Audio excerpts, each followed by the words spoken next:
legendary Micheal X, Michael de Freitas Michael Abdul Malik. That's correct. What was it like being the son of Micheal X? I mean, he's got a really notorious reputation. Well, to tell you the truth, everywhere I used to go, it was kind of exciting, really. You're a kid, and you know, everybody knows who your dad was, and I just felt good about it at times, you know, because he was well known, you know, and I'm of a well-known character, you know. And then as I got older, it wore off. Yeah. Because but you just. Sorry. You were raised around St Stephen's Gardens. You grew up with your grandmother, also Michael's mother. That's correct. What was that like? Brilliant. Because of who my dad was, nobody at that time would say anything bad about me or do anything. I was more than welcome because of who my dad was, and my grandmother, because my grandmother was well known, and they welcomed me in their homes. They made me feel good about myself. You know, I was a kid that was just running from house to house at times, and my grandmother used to come down looking for me, wondering where I was. Was it an easy upbringing? Would you describe it as an easy upbringing? Well, it was hard for everybody because it was hard times at that time. You talk about shitting and pissing in a bucket and... Yeah, we had to shit and piss in the bucket. My poor grandmother had to carry the bucket downstairs to the bathroom. We've had many a times when me and my gran was struggling with, I'm only a little chappy, and I tried to help my grandmother carry the bucket down with the piss and shit in it, and we actually dropped the bucket down the stairs, and you know, it was a hard task of having to clean up shit from shit, you know what I mean? Good or bad? I mean, notorious, you know, your father's... There's a conflicted history. I mean, depending on who you speak to, some are going to say, he was the most evil man, he was dangerous, he was a murderer, he was a killer. And then there's those who just say he was just great, he was brilliant, he really helped the community. Well, that's their opinion, you know. My opinion, he was just my dad, and I didn't give a toss what he was, you know. He's my dad, and whatever he decided that he wanted to do with his life, he did. There was nobody telling him what to do. He just went along and done what he believed that was right. I don't believe in, as an older person, it's just harder now for me to comprehend of how people sometimes see him, like you just said. There was good moments with him, with other people, and other people are saying that he wasn't as good. But that's not for me to say. He didn't beat me. He came, he saw me, he picked me up, smiled in my face, and then left me. You know. Did you get the same treatment from people once he passed away, once he was executed? When he passed away, yes, I did have a few problems because there was a few people that he probably pissed off in his time, and when he died, I did have a slight hard time. People were just taking the piss out of me, but I didn't quite understand it because I was a young child. And as I grew up, I realised, yes, my dad had a few enemies, and because he's not around, they thought, well, it would be easy enough to take it out on his children. And I happened to be one of them that did get a little stick for it, but it bypassed me. Someone's making a documentary, as you mentioned. Someone's making a documentary that it's in production. I'm not sure if it's in production at the moment. You've just done a trailer, at least, for it. Well, that is just something that may, it's just a taste of what they're trying to do to prove my innocence of my dad, that he did not commit the murder, and he should have been fairly tried about it. If he had come to London, England, for his trial, he would have been alive. He would have been in prison for many years, maybe. Are you bitter about that? About the execution? Well, I am, because I would have preferred, if, like anything else with any other child, whether your dad's a gangster or whatever wrong they did, they would have preferred their dad to at least be in prison so they could see them and talk to them.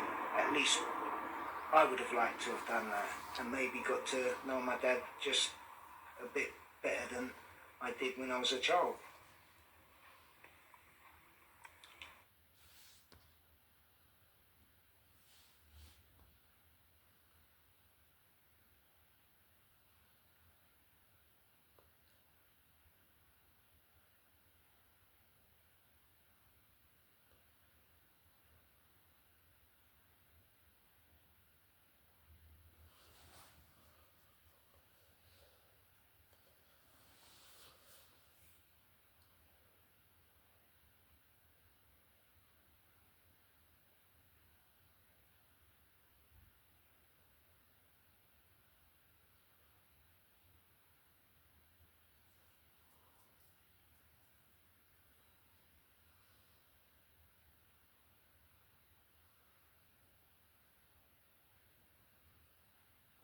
More than 5 decades ago in 1969, Nizamuddin Hussain and his brother Arthur were found guilty of one of the UK's first high-profile kidnappings for ransom.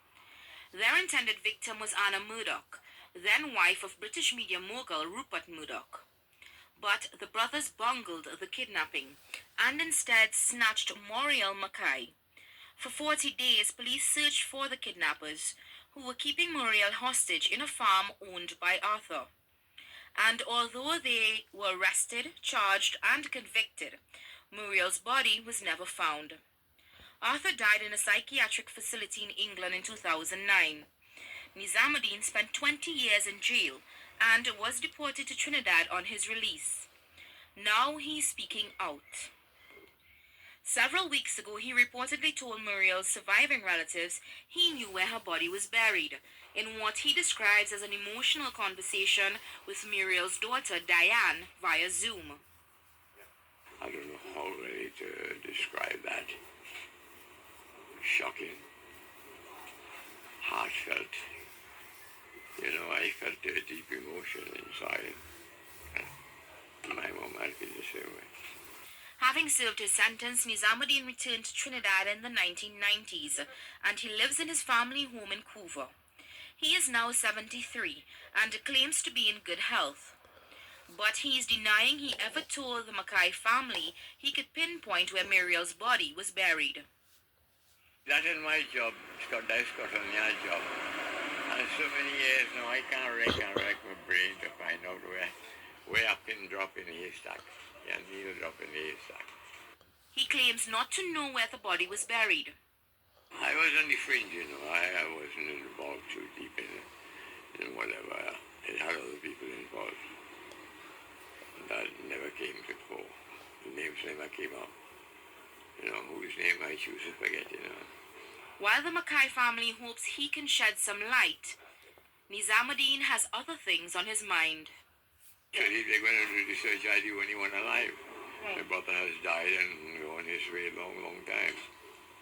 Right. So, yeah. They charged me for, what? Demanding a million pounds. Tell Scotland Yard if they have 5 million, they could come and talk to me. If they have that, don't worry.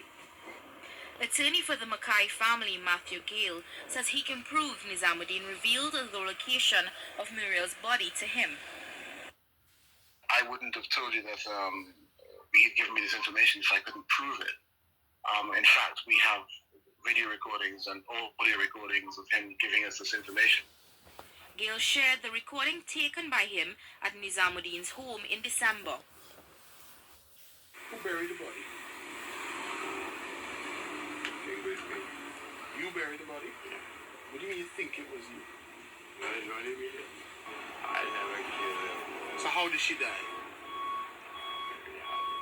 She had a heart attack? Where's the body? You buried the body. How long did it take you to dig that hole? Couple hours. Hours? Gale says the family is hopeful the Metropolitan Police will find Muriel's body so her family can finally have closure. Charlene Rampersad, CNC3 News. Capture in the jungle on Tuesday, he'd been held at the Georgetown Police headquarters. He'll be taken from here straight to the airport, where strict security is being maintained. The board of BWIA, British West Indian Airways plane, then to Port of Spain, Trinidad. I was just in communication with the police commissioner in Trinidad, and they are awaiting his arrival over there. He'll be escorted by the officer who captured him, Lieutenant Ivan Crandon of the Guyana Police Force. If convicted, he faces the death penalty, which is still carried out in Trinidad. There have been 8 executions there already this year. Come on, keep it, you're going to sleep. Malik, who had shaved off his beard, looked little the worse for his week-long ordeal in the jungle.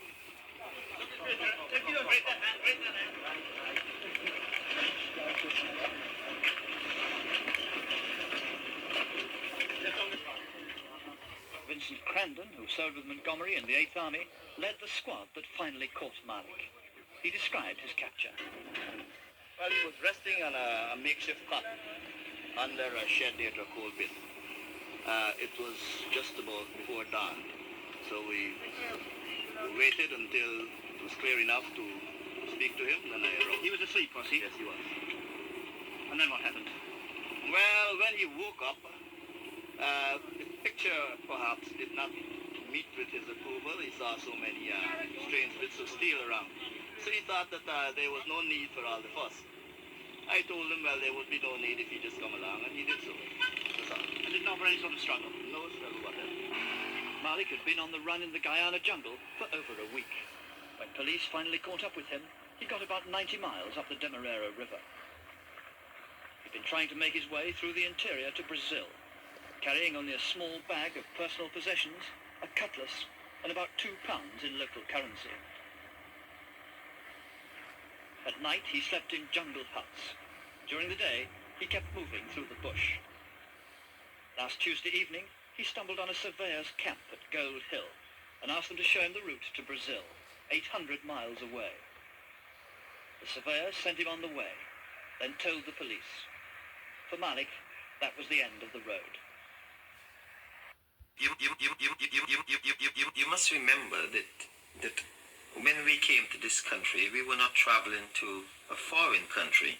I was taught when I was a young man that my country, Trinidad, was an extension of this one.